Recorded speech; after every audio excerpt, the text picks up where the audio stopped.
Hello, everyone at home. I am here in sunny London, where I get to do the craziest thing that I've ever done in my entire YouTube career, which is play a video game with Ryan Reynolds. And not just any video game, but we're gonna sit here and we're gonna play some Deadpool together because he has some experience in that regard. So, here we go, I guess. Take one. Well, hello, sir. Hi. All right, Sean, where's my controller? This is your controller. That is. I'm gonna let Jesus take the wheel in just a minute. Oh, no, don't do that. Okay, you wanna hold it for now? Or? I can. Okay. Welcome. I'm here with my new best friend. Yes.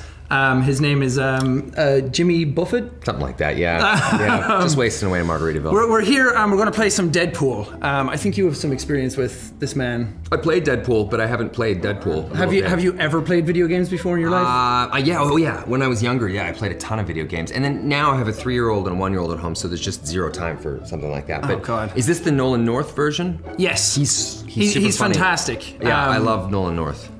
So you can do the voice for him now if you want. Yeah, I guess so, right? We could just... Yeah, we can just... I don't want to dub Nolan North. The guy's a genius. We're a little bit into the game. So okay. I've passed the tutorial aspect and everything. Okay. All of that is done. So I'm going to give this to you now. When was the last time you played a video game? Castlevania. This looks like a highly militarized version of Castlevania. Yeah, this is your camera. You can move around with that if you want. Oh, God, that's great. Look how great your butt looks. I know, he's got a really nice butt, but my butt is not nearly that nice. So you're gonna need to jump up this wall, so you can just jump Sean, either side. No, tell me how to jump. I don't know how to jump. Okay, A is your jump button. Okay. Oh. I feel like I'm the one with a 3-year-old now. I know, you are the one with a 3-year-old right now. So this wall behind you where the green things are, if you just jump left and right across this, you'll make your way This up. thing? I'll just keep going straight? No, go back. Okay. I don't fucking know how to play this. I'll teach you how to play a game. So you're going to jump against this. Oh, there you go. Okay. I've been very busy playing Deadpool. Okay, good start. Good start. This is great. Just jump and jump again. There you go. Oh. You did it. Oh, I'm a natural. Ladies and gentlemen, Deadpool in action. So this is your gun button. Okay. And then this is... Can I just swan dive off this thing and into you don't take fall empty damage. Pool of broken glass and bubble gum? You are in the sewers, so be careful of what's around you. Nice little safety roll. You are getting your ass handed to you right now. Really? Speaking of asses, what does Colossus's ass really feel like? Oh my God, it is actually shockingly supple. He looks like he works out. I'm getting dead. I'm dead. I just got killed. You died as Deadpool. Oh. This is embarrassing. This is very embarrassing. This wasn't how this was supposed to go, by the way. We had it all. Do you want to play for a bit? I want to see you kick some ass here. Okay. I don't want to like show you up. No, show me up. You can also teleport. I mean, why wasn't that in the damn movie? I know, right? I was in the middle of the movie and I was like, can I leave? There's no teleportation. There's no teleportation in this movie. The new movie, I saw it last night. I thought it was fantastic. Great. Huge fan. Thank you. That's great. That's great to hear. What was your favorite part about shooting the movie this time? Favorite part of shooting the movie was, I think it was probably anything and all the interaction between Deadpool and Cable. That stuff I love. That stuff I love. Fantastic. Because he's like the adult in the relationship. Deadpool is sort of the child. Yeah. I like that those two are basically at odds for most of the movie and then sort of find some sort of tiny inkling of common ground. Is that you and Josh in real life? That is, I'm very scared of Josh in real life, so yeah. He's a scary man. I'm almost sure he has rabies.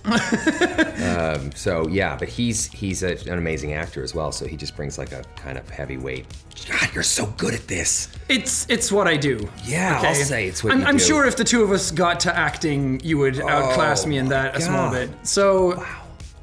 Because it's the sequel to Deadpool, and because nobody thought the first Deadpool movie was ever going to get made, you kind of had a lot of people backing you for the second one. Yeah, we had a little bit of support for that, which was nice. So was there a lot of pressure to make it as good, if not better, than the first one? Well, you always have that pressure. You're always trying to make everything a little bit better than the last time. I mean, I still look at Deadpool 1 and I'm like, oh, I wish we could have made that better, or this better, or that better. So you always kind of have that feeling because we're all so close to it. But But we had sort of started working on the Deadpool 2 script ideas while we were shooting Deadpool 1, without any kind of idea that we'd actually get to make it. Yeah. But we just love Deadpool. We love the character. We love that world so much, you know. And I think that comes across on the screen. You know, when you see people having an amazing time or sort of doing something that they truly love on the screen, it translates to the audience. Yeah, absolutely. So it was a story we really wanted to tell since 2015. So when you like act out the scenes, obviously a lot of the jokes are pre-written, but how much of it is scripted jokes and how much of it do you get to improv on the day? Well, it's a healthy dose of both. A lot of the improv people think, oh, that's like so hard to do and all that stuff. I'm not actually improving. I started as an improv comic. That's why I moved to Los Angeles. But a lot of the jokes, I've written 10 options for one joke. Oh wow! So sometimes I'll just keep going as they're rolling and just do a bunch of different takes. Yeah, but yeah, when we're working on the script, yeah, I'm acting it all out. I'm walking around the living room. I'm doing, you know, we're sort of setting all the, you know, all the scenes and how we want to do them. So it's a lot of fun. Were there any jokes in the movie that you wanted to make but couldn't or had to remove? Yeah, there was one. There's one. There's a little Disney joke that we couldn't do. Oh, really? Yeah, we had to take it out. But yeah. But it was. As I look back, I'm like, I think that was probably for the best. Yeah. But otherwise, no, everything's up there. Everything we wanted is in the movie, and not unlike the first. You know, it's just everything is a little bit bolder, and you know, for Deadpool 2, we don't have that burden of telling an origin story. We get to just dive right in. The audience, you know, Deadpool 1, we have to take all that time to introduce the audience to Deadpool, the world, the rules, everything, how he became Deadpool, that stuff. So we didn't, you know, we just got to sort of have fun this time. We got to just hit the ground running and. I think it shows as well because there's a lot of chemistry between everybody when they're on set, and like everybody interacting with each other. It feels like a little small little family of everybody. Well, together. it is. That's our goal, was to make a family movie.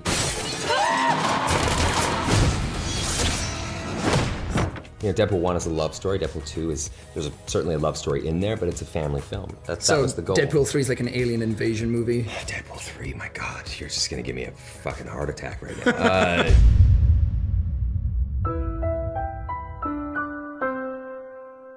Have you gotten many reactions from people who've seen it yet? It's the most fun I think I've ever had in my life, is watching it with an actual audience. Oh, that's cool. Yeah, it's pretty cool, man. It's because I've seen these things 100 million times, and for them it's brand new, and this is the first time, and I just love how vocal they are. I love how loud they are. I love, you know, all that stuff. So.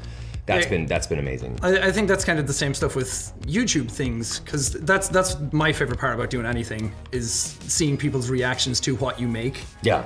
And seeing how much it affects them and how much it means to them. Yeah. Also, with your job, you get sort of instant feedback. You kind of know exactly where you stand with something. That's too far with something. That's precisely my favorite part about doing YouTube, is that I don't have to wait for anybody. Is that ArcLight just to? It is, by the way, and as we talk about the movie, I realize I am beating the shit out of this lady. Yeah. Or she beat the shit out of me. I've died once already. Yeah. Well, she's ArcLight. Very powerful. So not mess with you know yourself. I know the characters. Yeah. I just haven't spent a ton of time playing this game, which I. Well, you're gonna have to now. Now that I've introduced it to you. I really am. Do you like the game? I do. I've played I've played the entire thing for YouTube before. And everyone just adored it. This is before the... And you finished it? Yeah. Wow. This is before the first movie even came out. Really? Is that a spoiler? Like, what happens at the end? At the end of this? Yeah. I can't tell you that. Oh, really? Does he find the peace he so eagerly seeks? Does he ever? No. Never. Is that peace actually out there? No, not for anyone. We're actually all just hurtling through space. Yeah. Have you found that peace in your life? Doom machine. I find a little, not to get too crazy about this, but I find peace in my family. I got two little girls. I got a wonderful wife. I'm like, I like that. What is he doing? I don't know. I realized as you talked very serenely about your family and your love for them, which was very lovely. I realized that Deadpool is being impaled and pretending to touch her boobs. Wow. Yeah. Wow. So this is a Deadpool game through and through. This was not created in 2018. No, it was not. No. So what happens if you can't get out of this? Are you just stuck? This is your life now. To the end of time? Oh. Yeah. Okay. This is the piece that has been missing from you. They say humans are one of the most adaptable species on the planet. So. Yeah, and Deadpool is a cut above the rest. Absolutely. He'll find a way to make this work. We were talking a little bit about the whole movie being about family. Yeah. And we were talking, and you just talked about your own family, and we talked about how, the movie itself is based around Russell. and how he's kind of an outcast in where he is, and he's trying to look for his family, and Deadpool's looking for his family, and everybody kind of looking for their own thing. Yeah. And to me, personally, doing this job that I do, I meet so many kids who are going through that. I meet so many people who are going through their lives looking for that piece of them. Yeah. And I wanted to know if you've ever gone through similar things, or if you have any advice for people who are looking for that aspect in their life. Yeah, I mean, like, growing up is hard. You know, it's hard because as kids, we're not taught, you know, coping mechanisms. We're not taught how to kind of communicate our feelings. Yeah. And a lot of men especially are taught, like, nah, you should be macho and hyper masculine and all that stuff, and you kind of, you can kind of quickly, that's a slippery slope, you can kind of quickly lose yourself because you're silent about things. And, absolutely. You know, one thing that's great about Deadpool is that we meet tons of kids as well. We never say no to kids who are going through something and want to visit set. We never ever said no. They always get to come down. Yeah. They always get to be on the set, see what's going on. Sometimes I've put them in the movie. That's cool. A lot of kids with cancer love Wade Wilson because he's a guy that is dealing with cancer, but he's also sort of flipping the bird to this disease. And while that may not always be a reality in real life, I can see how kids gravitate toward him and take some inspiration in him. And so yeah, you know, I mean, there's, you know, these are strange times too, but they've always been kind of strange times, right? Like I know when I was 18, 17, when I was 11, I was always kind of going through something. And it wasn't until I was like in my 30s that I realized, oh, you can actually kind of talk about it. Yeah, and that's kind of the piece of advice I give everybody. Everyone thinks their world is crumbling around them at that time, no matter what generation they're in. Yeah. And I think it's when you get older and you get more comfortable in your skin, you're like, I could have just talked to anybody about this stuff. And also, not to get too sentimental, but the worst feeling on the planet is feeling like you're the only one. You know? If you're having something that's going on that you feel like just absolutely devastated about, or you can't move through it, you always think, I'm the only person on earth who feels like this. And that's the worst feeling on earth, but the truth is you're not, you know? Yeah. I think that's the beauty of doing YouTube as well, is that it's an outlet. It certainly was an outlet for me to realize, no, there are people who like video games too, who are going through similar things, and people out there who are all going through their own things. So did you foresee your presence online becoming so huge? Absolutely not. No. I mean, I'm sure when you started off acting, you didn't think it would be where it is now. No, I'm well behind what I predicted. Yes, of course, but I think this is I think this is interesting because, like, you did something that you loved, that you genuinely loved. Yeah. And it worked out for you in a way. It became a little bit bigger, and it became something that people love and adore. And you know, it's always funny. Like, that's the thing where everyone says, if you had all the money in the world, what would you do? And that's the thing you're supposed to do. So yeah. You know, while that always isn't as easy as that little adage, it's you know, it's sort of inspiring to, you know, go your own way. Yeah. That's for sure. And I think anybody has the capacity to do literally whatever they want. It sounds cliche. Yeah. And it sounds dumb, but I think that that's definitely true. And I did not expect any of this kind of stuff to happen. I certainly didn't expect that playing video games in my bedroom in a cabin in the woods in the middle of nowhere, I'd be sitting on a couch talking to you. So boom! Dreams do come true. Small world. What's been the best moment of your career thus far? If you could distill it down to one. Well, not to be sappy, but this is definitely up there. This is up there. I mean, I don't get to do this type of stuff often. I love it, and we get to look at it. And I couldn't be a bigger underdog right here. I'm absolutely you're in my wheelhouse right now. Terrible at this game, and you're crushing it. I'll come over to Canada sometime and come over to Canada. Hop on the Deadpool set. I'll put you in the suit. Oh God, no! I would not fill out this suit nearly as well as you do. I think you would. I think you'd do all right. Go on the Josh Brolin workout plan.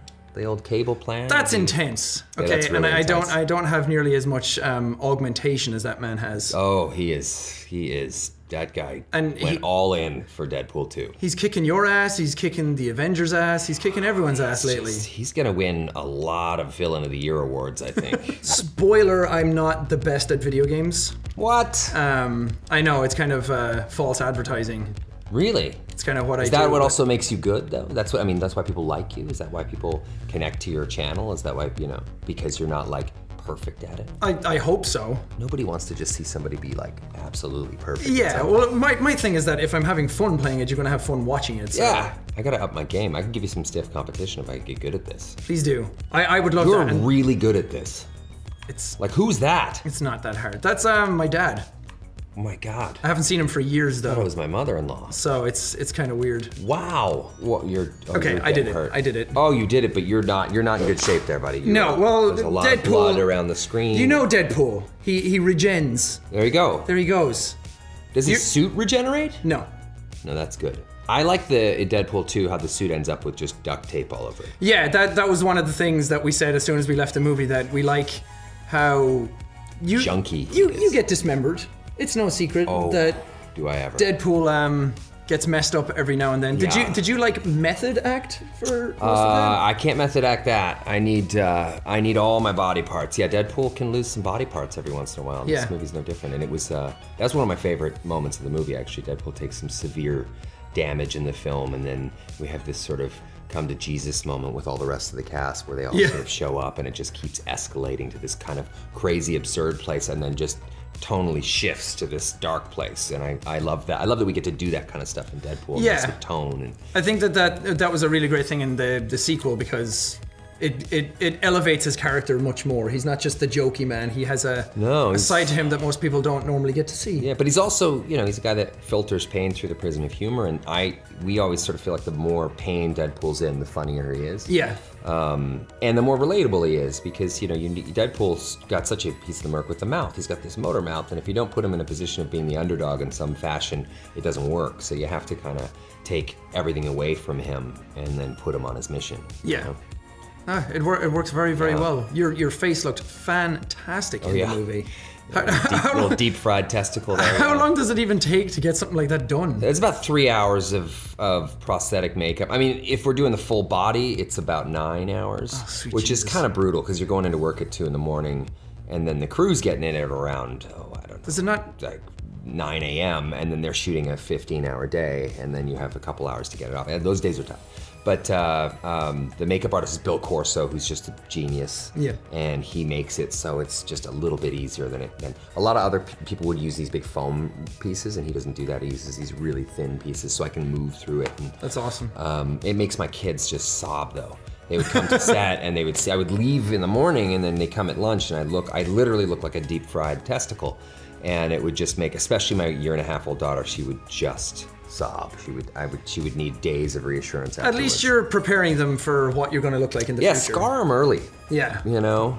Nothing can surprise them then after that. They're ready for the world. Oh yeah. This is very much like Vegas when you go on that skydiving thing when they throw you up in the air. And have you ever wondered what happens to Deadpool if you were to cut him perfectly in half? I have. What do you think happens? I don't know. I guess you'll have to go watch Deadpool 2 and maybe find out. Yeah. So I think we're going to leave it here. It's getting a bit... Domino! It's getting a bit graphic. Yeah, it is. It's getting a little lewd. Wow. There you are. Oh God. You got your best friend with you. He loves Domino. He does. Oh, and Wolvie. there's your favorite boy. We didn't get to the best section though, which is the section where you get to beat Logan as much as you can. Oh, until you get bored. I love that. That only happens after I fall asleep at night. Yeah. Oh man. So that's not huge jacked man though. No, it sure isn't. That's like 5'9" Wolvie from the comics. Though. Yeah, that's real Wolverine. Yeah, yeah. Hugh Jackman kind of outdid himself. Never heard of him. Thank you for having me on your show. No problem. I really appreciate it. This it's is more nice. your We follow each other on social media. So I know. It's nice to finally meet you in person. I had a bit of a freak out session when you did that. Really? Yeah. Why? Because I was like in the middle of recording something. I looked down at my phone. I was like, oh fuck. Oh, how you see it? Like it pops up? Like... Yeah, you're verified, so everybody sees right. it. Oh, wow. Yeah. And then I was like, oh god, I can't post anything now. Can you unfollow me again? No, come on, post away. I love it. But thank you so much. It's good to finally meet you. Really nice to meet you too. Yeah. I hope Sean, aka Jack. Ryan, aka Bill. Oh. Wade. People weren't supposed to know that. No, yeah, okay. That's true. Thank you guys for watching. Thanks, guys. Can you give us a cool send-off? I don't have a cool send-off. All right. No. Good.